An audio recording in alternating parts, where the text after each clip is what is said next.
Entonces, muy buenos días, buenas tardes, dependiendo del horario en que lo vean. Mi nombre es Sigrid Salamanca, matrona de la Universidad de Santiago de Chile, diplomada en salud pública, en cuidados maternos ginecológicos y con experiencia en educación sexual integral para niños, niñas, adolescentes, familias y comunidades. Y el día de hoy vamos a presentar lo que es la educación sexual integral en el hogar y herramientas para darle a ustedes, para la enseñanza a sus hijos y o familia. Entonces, lo primero que vamos a ver va a ser qué es la educación sexual, cómo empezar a hablar de educación sexual desde la infancia, qué temas son adecuados para cada etapa, los temas importantes que son el consentimiento, los límites y prevención del abuso sexual, y mitos comunes sobre la educación sexual integral.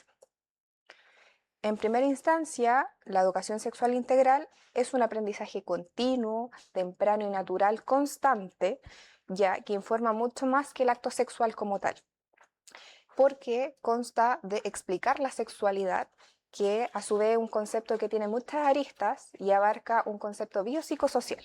¿Qué quiere decir?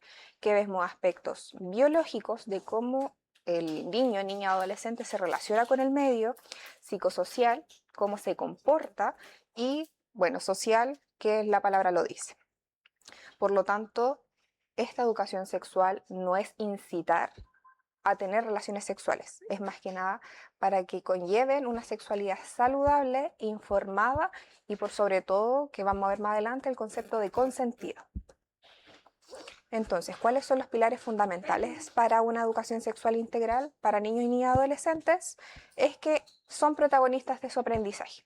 O sea, ellos son sujetos de derechos, por lo tanto tenemos que escuchar sus experiencias, sus opiniones y validar todo lo que ellos nos comentan. ¿Ya? En segundo lugar, el aprendizaje participativo y seguro, ya que los niños, niñas y adolescentes no se sientan con miedo a expresar lo que sienten sin temor a ser juzgados. ¿Por qué? Porque eso le quita validez a lo que sienten y por lo tanto a futuro ellos no van a confiar en los adultos en los cuales deberían contar las cosas que les suceden. En otro lugar está el desarrollo de la autonomía. El niño tiene que saber que el cuerpo es suyo, ya nadie más tiene derecho a tocarlo sin su consentimiento, los límites, ¿cierto?, de lo que él o ella quiere, no quiere, y respetarlo. La visión positiva del cuerpo, que todos los cuerpos son igual de valiosos, son distintos, pero todos deben ser respetados. Ya con esa base construimos adolescentes y adultos en un futuro que no van a estigmatizar o no van a generar una falta de respeto hacia el prójimo. Y por otro lado, la visión integral de la sexualidad. Como les comentaba anteriormente, la sexualidad no es solo el acto sexual, por lo tanto, al incorporar todas estas aristas, aumentamos el autoconocimiento, el afecto y posteriormente, cuando sean adultos, el disfrute responsable de la actividad sexual. Finalmente, el respeto y la valoración de la diversidad sexual y de género, cosa que actualmente se ha estado viendo mucho en redes sociales, bueno, en la misma sociedad como tal, en donde se sale de la heteronormatividad, ¿cierto? Que son todas aquellas costumbres o cultura de que lo normal vendría siendo el hombre y la mujer. Y ahora están estas disidencias sexuales que exponen, ¿cierto?, esta otro lado que antiguamente estaba un poco más oculto. Entonces, primero, ¿cómo se habla o cuándo se habla de educación sexual? ¿Ya? ¿O qué es lo que vemos? Primero, relaciones y vínculos saludables, principalmente el respeto, la empatía, la comunicación asertiva y marcar límites, ¿ya? Valores y derechos humanos.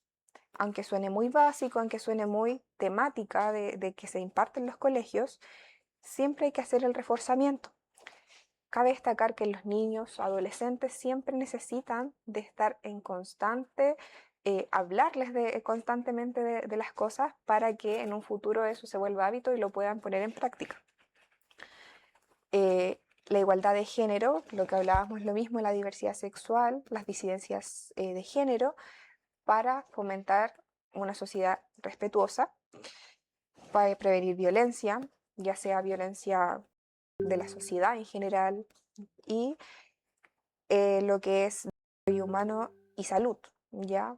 Ver cuáles son las partes de mi cuerpo, nombrarlas como son, ya no ponerle apodos porque eso también le quita importancia a las zonas del cuerpo, el consentimiento y la seguridad, que nos sirve mucho en primera infancia para establecer límites y detectar situaciones de abuso sexual. Y eso a nivel general, más que nada, es lo que se toca en temática. Entonces, ¿cómo empezamos a hablar de sexualidad durante la infancia? Para muchos, este es un tema tabú aún, por el mismo concepto que se tiene erróneo de lo que es la educación sexual. Por lo tanto, en este caso tenemos que dejar un poco los prejuicios y tirarnos a la piscina un poco eh, para hablar de esta temática. Por lo tanto, la familia tiene que ser el primer espacio seguro para aprender de estos conceptos, permitiendo a los niños y adolescentes preguntar sin miedo y que para ellos sea natural la conversación, para que crezcan en un entorno de la comunicación abierta y natural. Por lo tanto, ¿cuáles son los tips? Un poco comenzar desde los primeros años de vida. ¿Cómo partimos? Enseñándole los nombres de las partes del cuerpo. Por ejemplo, si esto se llama nariz, ¿cómo se dice? Nariz. Ya las partes privadas. En el hombre está en el pene, en las mujeres ya está la vulva. Ya no hablar o no reírse de esas palabras al momento de educarlos. Utilizar un lenguaje claro y adecuado de la edad. Ya hay temáticas obviamente que los niños por ser curiosos preguntan, pero eso hay que transformarlo un poco para que tampoco cree un trauma con respecto al tema, pero que a la vez sí aprenda a distinguir ya, o por lo menos tenga una idea general de lo que trata. Aprovechar las situaciones cotidianas. Por ejemplo, de la diversidad sexual y de género.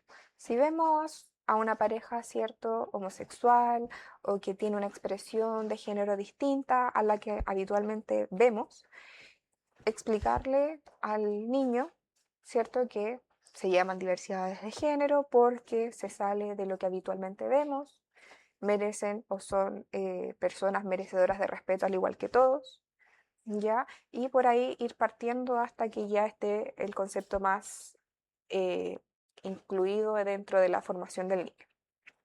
Escuchar sin juzgar.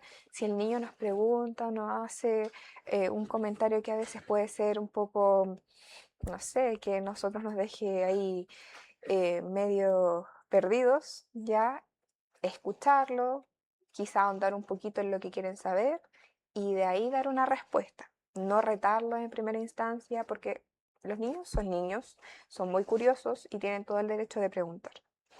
Educar desde el respeto por la diversidad, lo que comentábamos anteriormente, y entregar la información para proteger y cuidar. Ya el conocimiento es poder y aquí en estas temáticas es el mejor ejemplo que existe, porque esto no solamente los ayuda durante el periodo escolar, lo va a ayudar para su vida en general y después replicarlo a sus futuros hijos e hijas. Entonces, las temáticas para cada etapa ya las dividí primero en la infancia. Ya los niños hasta los 7, 8 años, ya un poco menos. Primero son las bases del autoconocimiento y respeto. Entonces, ¿qué incluimos aquí? Lo que es nombre correcto de las partes del cuerpo digo, sin tabús, límites y privacidad. O sea, establecer los límites personales sobre mi propio cuerpo, ya, él básicamente decía que no. ¿Cómo se ve reflejado esto en las vidas cotidianas o en hechos cotidianos? Es, por ejemplo, cuando un niño lo va a saludar a una persona que nosotros conocemos, pero él o ella no, y no quiere saludar. Y nosotros como adultos tenemos la cultura de que para saludar a alguien como respeto, ¿cierto? Uno le da un beso en la mejilla o le da la mano, etc. Pero a veces los niños no quieren. Y como adultos cometemos el error de saluda, dale la mano. Y a veces los niños no quieren. Y eso no es falta de respeto, es aceptar ya los límites que tiene ese niño o niña y adolescente, que también es válido. ¿Ya? Y el concepto de privacidad, ¿ya? Por ejemplo, que yo no puedo mostrar mis partes privadas frente a demás niños, que eso yo lo hago solo en mi casa, ¿ya? Y ese tipo de situaciones puntuales. el respeto hacia sí mismo, ¿ya? Y los demás. Por lo tanto, si yo quiero respeto, tengo que darlo primero. Y la diversidad, cierto que el concepto que estábamos hablando en las láminas anteriores, que existen diferentes tipos de cuerpos, identidades, formas de amar y todas son igual de válidas. Para la otra etapa de la preadolescencia, que es una etapa de transición, ya en donde las conversaciones ya no son como que sí, ¿no? Tienen que ser un poco más específicas porque es lo que se va a enfrentar en la etapa de la adolescencia como tal. Esto abarcaría como entre los 10, 14 años, en donde se le tiene que enseñar al niño, niña, adolescente el desarrollo humano. ¿Qué es el desarrollo humano?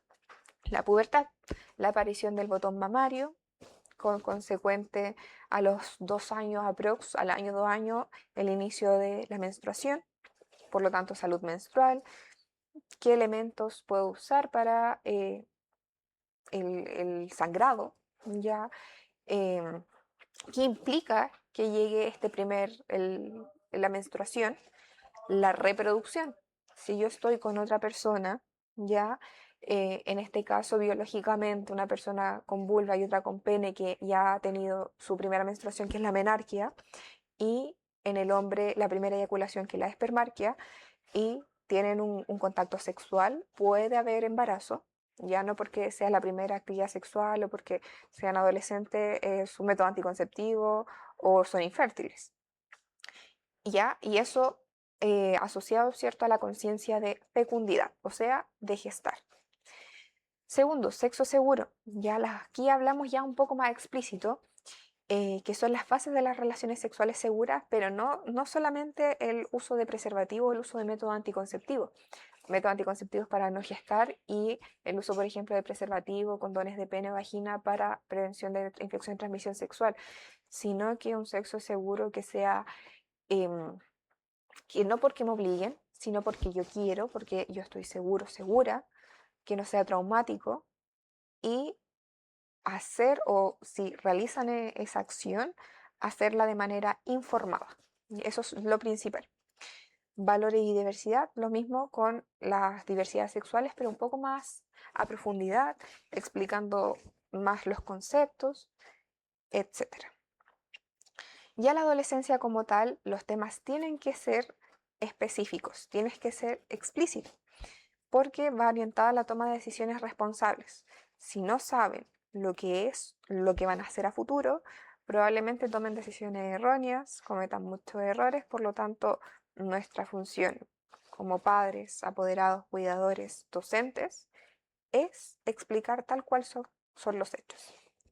Entonces, la salud sexual y reproductiva, el uso de métodos anticonceptivos, prevención de infección de transmisión sexual y el virus de inmunodeficiencia humana, el VIH, y acceso a los servicios de salud que vendrían siendo los servicios de atención primaria principalmente o ya de por sí los servicios particulares. Los niños y niñas adolescentes pueden acudir, por ejemplo, a matrona en este caso en particular, ya desde que inicia la primera regla, incluso un poco antes, pero más que nada para orientar, para hacer un poco de educación. Ya cuando llega la primera regla, como ya aparece el riesgo de gestar, si es que mantiene una actividad sexual activa, podemos iniciar algún tipo de método anticonceptivo, pero siempre esto, a pesar de que sean menores de edad, ellos son sujetos de derecho y tienen la opción de elegir qué método quieren. No porque sean menores de 18 años, el apoderado, la madre, el padre, etcétera, quien acompañe a ese niño, tiene que decidir. Y por otro lado, los mayores de 14 años, según la ley, lo ampara a que puedan entrar solo a una consulta de matrona, de consulta en general, porque se da por hecho de que ya son sujetos de consentimiento y de toma de decisiones. Por otro lado, las relaciones saludables, ya importante las señales de violencia de género en el pololeo, ya abusos de poder y promocionar las relaciones basadas en lo que es el respeto, la comunicación e identidad.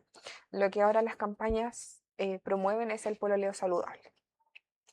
Y factores de riesgo, obviamente, evitarlos, hablar de ellos y más que hablar y prohibirles a los adolescentes el no fumes, no tomes, no te drogues, es explicar el por qué le prohibimos eso? ¿Qué efectos tiene a largo plazo o a corto plazo? ¿Qué pasa si yo consumo alguno de estos, alcohol, drogas, ya? Porque la base de todo es, si yo tomo, y esto aplica para todo en general, si yo tomo una decisión, ¿qué consecuencias va a traer? Y si yo estoy dispuesto o dispuesta a asumir esas consecuencias. Y la seguridad en redes sociales, que las redes sociales hoy en día son pan de cada día, es algo cotidiano. Por lo tanto, ahí también tenemos que tener un poco de ojo, vigilar qué cosas están haciendo nuestros adolescentes, qué contenido están subiendo, qué contenido están consumiendo. Porque una cosa ya es decir, yo no quiero enseñarle la educación sexual integral a mi hijo o hija, pero por otro lado tenemos las redes sociales que cualquier persona puede subir algún tipo de contenido que probablemente no tenga un respaldo científico, no sea lo correcto. Los adolescentes consumen esa información y creen que esa es la verdad y por lo tanto conlleva a que realicen conductas que probablemente van a terminar con consecuencias que no son las adecuadas o no son las que uno esperaría. Ahora, ¿qué hacer si me siento incómoda, incómoda para hablar del tema de educación sexual que es válido? Ya, primero la sinceridad absoluta, o sea, hablo con honestidad, ya, expresar lo que sentimos, ¿sabes qué? No me siento como hablando de esto, pero voy a hacer el intento, o ¿sabes qué? Conozco a alguien que te puede explicar mejor, buscar la manera y no dejar al adolescente dando vueltas. Aceptar que no todo se sabe, no todos nace, o sea, nadie nace sabiendo. Por lo tanto, si no tenemos una respuesta, ¿qué podemos hacer? Buscar acudir a algún profesional de la salud, preguntarle, adaptar el lenguaje y comunicarlo a nuestros niños, niñas y adolescentes. O acudir directamente al profesional para que nos explique. Priorizar el bienestar sobre el pudor. Ya superar la vergüenza porque esto es para el futuro, para vivir una sexualidad, no desde el punto de vista de actividad sexual, sino la sexualidad en todo de manera integral, de manera saludable, ya de manera sana. Por lo tanto, ahí es donde tenemos que dejar de lado un poquito el pudor y tirarnos a la piscina nuevamente y hablar de estos temas que probablemente, bueno, con el contexto social que teníamos anteriormente no se conversaba nada. Y normalizar la conversación. Lo peor que podemos hacer es lo mismo, hablando desde el pudor, hablándolo como algo malo. Y en ese sentido, ¿qué va a pasar? Transmitimos esos mismos sentimientos hacia los niños y adolescentes, lo hacemos ver como algo malo y ellos también evitan hablar del tema. Por lo tanto, tenemos que hablarlo como un tema cotidiano, no es solo una gran charla, es constante. Como les decía anteriormente, todos los días hay que estar fortaleciendo todo lo que le enseñamos al adolescente. Por ejemplo, cosas típicas, ¿cierto? Que lo he visto en mi familia, en el caso de mi hermano, haz la cama, no la hace, haz la cama. Y así todos los días seguidos, a veces para los adolescentes somos abrumadoras, pero ¿qué pasa? Después un día uno ve, hizo la cama. Y así con todo el resto de las cosas. En este caso, por ejemplo, ir viendo cuando son más chiquititos, ¿cierto? Cuando van al baño ya, te limpiaste, sí, ya, ¿y cómo se llama esa parte del cuerpo? Bien, llegando al colegio, ¿cómo te fue? Alguien, no sé, superó y alguien hizo que, no, que algo que no quisiera. No, sí, ya ir conversando, ir tomándolo como de la forma más cotidiana posible. Ahora hablamos de términos que son de suma importancia, que es el consentimiento, límites y prevención del abuso. Ya son pilares fundamentales para garantizar los derechos de niños y niñas, derechos sexuales, y para que desarrollen vínculos seguros y satisfactorios. Por lo tanto, el consentimiento es la base de todas las relaciones humanas respetuosas y seguras, porque es un derecho fundamental para decidir sobre nuestro propio cuerpo de manera integral y en la parte también de la intimidad. Vemos que muchas veces se habla del consentimiento en la actividad sexual, cuando decimos no quiero, sí quiero, pero el consentimiento está en todas partes. Cuando colocamos algún método anticonceptivo de larga duración, pedimos el consentimiento informado. Ya cuando rellenamos un papel para un procedimiento importante, una cirugía, tenemos un consentimiento. Por lo tanto, no solamente se limita a la actividad sexual, sino que está en todas las bases o en todas las áreas de nuestra vida. Por lo tanto, ¿por qué este concepto es de suma importancia? Porque la prevención del abuso sexual no consiste en decirle a los niños no confíes en nadie, sino que tienen que conocer su cuerpo desde la primera infancia, reconociendo las partes del cuerpo tal como deben ser, reconocer las emociones, con quién yo me siento cómodo, cómoda, con quién no, con quién me pasa que tengo miedo, expresar los límites, no quiero, no me simpatiza, y confiar en que siempre habrá un adulto dispuesto a ayudar y escucharlos, proteger. Por lo general son los padres, hermanos, tíos, abuelos, pero siempre hay una figura ahí, y si no está dentro de la familia, dentro de la comunidad educativa, que siempre va a haber alguien que los pueda escuchar y no juzgar.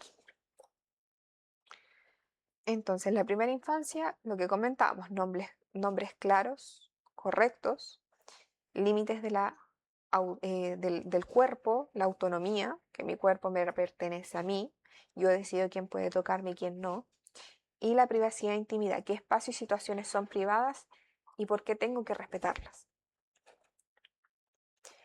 El consentimiento en la infancia, como les decía, el cuerpo les pertenece a ellos, tienen derecho a decir no cuando alguien los incomoda, respetar cuando una persona también nos dice que no, no solamente que yo digo no y nadie me puede hacer algo a mí, pero yo lo hago al resto.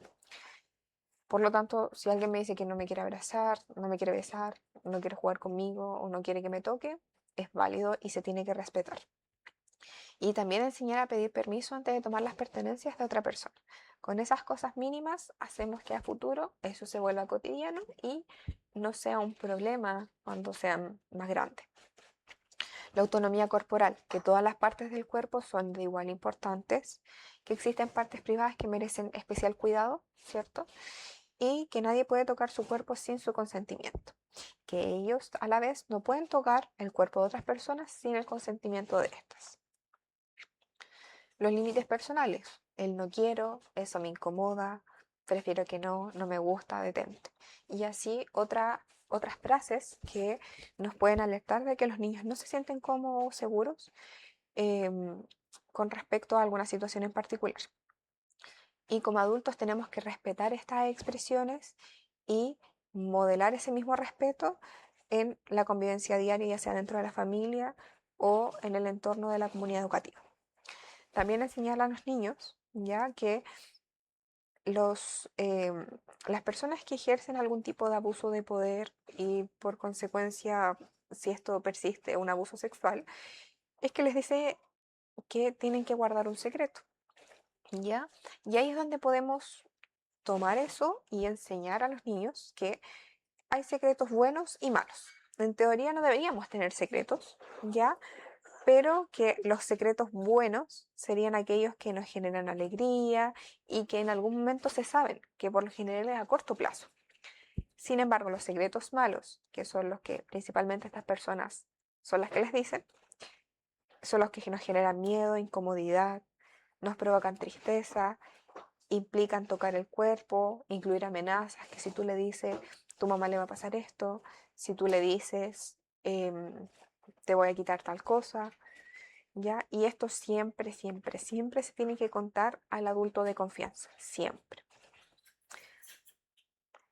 Durante la preadolescencia reforzamos la autonomía, que su voz es importante, que son son sujetos de derechos, que los pensamientos tienen que ser tomados en serio y lo mismo con los límites, ya hablar con claridad, preparación para el cambio, ya sea el cambio físico que van a tener post-pubertad,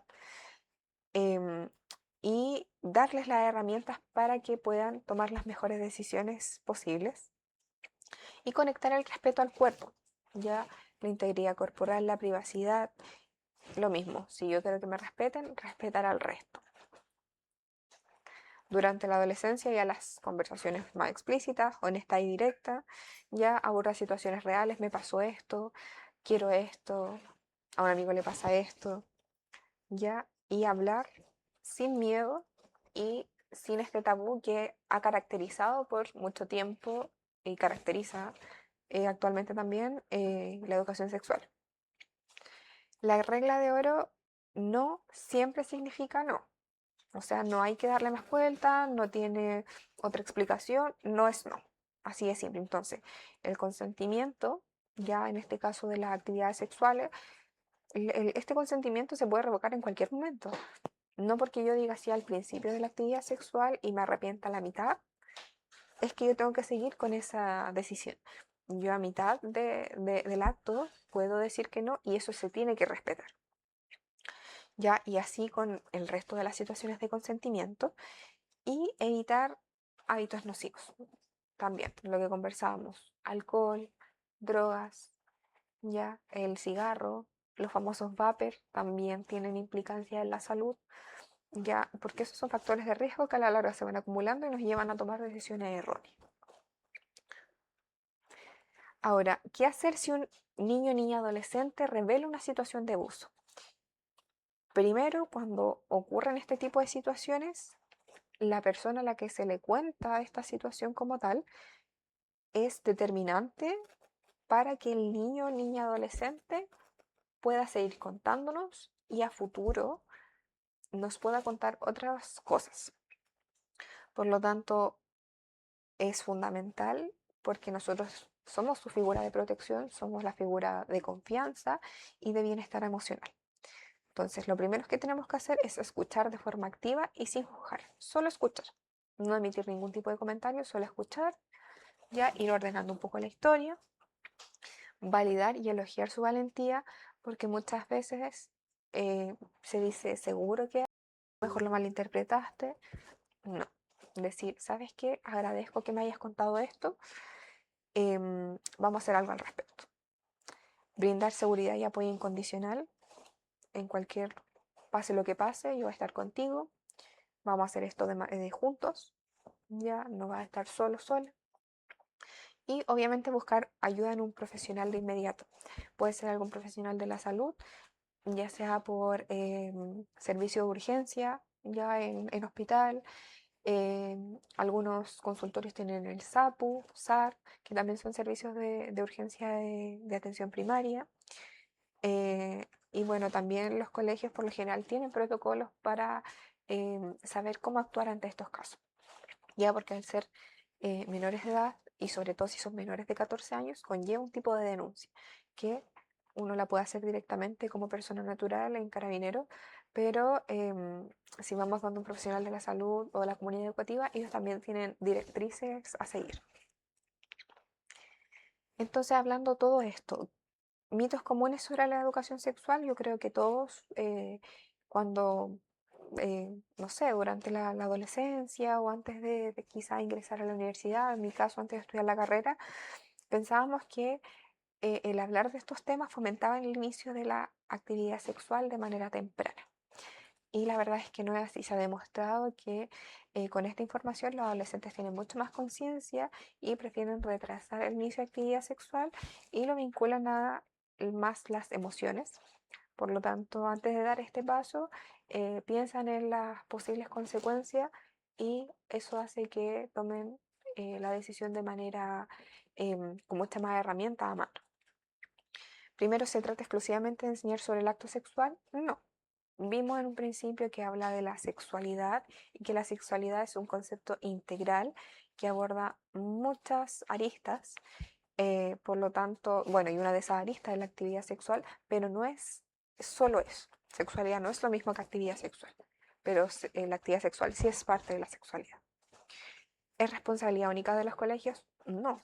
Los colegios son un apoyo, pero son las familias los que día a día tienen que estarle enseñando a sus niños, niñas, adolescentes, para que lo pongan en la cotidianidad y aquí en el colegio poder reforzar y saber quizá un par de cosas que dentro de la familia uno no les puede explicar de buena manera o porque no sabe y eso también está bien. ¿Basta con tener la gran charla una vez? No, es un proceso continuo. No nos sirve que el adolescente no nos pregunte algo y ya maneje toda la información porque finalmente la va a sacar de otros lugares que no son tan fidedignos. Por lo tanto, esto es un proceso continuo desde la primera infancia e incluso hasta la adultez, porque siempre esto es dinámico, va cambiando. Probablemente las diversidades sexuales que tenemos hoy en día en algún momento evolucionen a algo más y también hay que estar a la vanguardia con eso. ¿Es algo vergonzoso, normal y prohibido? Para nada. Socialmente o culturalmente sí puede tener estas características, pero en la realidad no, porque la sexualidad la vivimos todos los días, desde cómo trabajamos, cuando tenemos una pareja, cuando tenemos amistades. Por lo tanto, si lo vemos de esa manera, lo que vamos a hacer es finalmente eliminar la educación sexual, vamos a vivir frente a errores tras errores, conllevando, por ejemplo, el aumento de la infección de transmisión sexual, aumento de embarazos no deseados, no planificados. Bueno, ahora finalmente ha disminuido mucho lo que es el embarazo adolescente, pero si no tenemos estas bases, podríamos volver a aumentar estas cifras, ¿ya? Y por lo tanto, por eso es de suma importancia. ¿Y las tácticas de miedo previenen riesgo? No, al contrario. Los adolescentes, ¿qué van a hacer? No van a confiar en nosotros y por lo tanto no nos van a contar lo que les sucede y si no nos cuentan no vamos a saber o nos vamos a entrar por otros medios, va a ser un círculo vicioso, ¿cierto? De que vamos a estar retando porque no entramos por otras partes y así. Y lo mismo, pues, llevan a cometer más errores en estos niños y niñas adolescentes. Por lo tanto, a modo de conclusión, básicamente la familia es el pilar fundamental para una educación sexual integral. Si hablamos de esto ya en la adolescencia como tal, ya establecida, los adolescentes van a saber más que nosotros, pero van a saber cosas erróneas, porque lo van a ver de redes sociales, lo van a saber o van a investigar entre los mismos padres, los amigos, y no toda la información es cierta. Por lo tanto, ahí como adultos es nuestra responsabilidad estar al pie del cañón con la información, si no sabemos pedir ayuda y poder educar de la mejor manera a nuestros niños y niñas adolescentes. Así que muchas gracias. Cualquier pregunta o consulta quedará ahí el colegio a disposición para que puedan preguntar. Ya haremos llegar las respuestas las vías correspondientes. Cualquier duda o consulta está mi correo y el Instagram de personal. Así que eso, muchas gracias.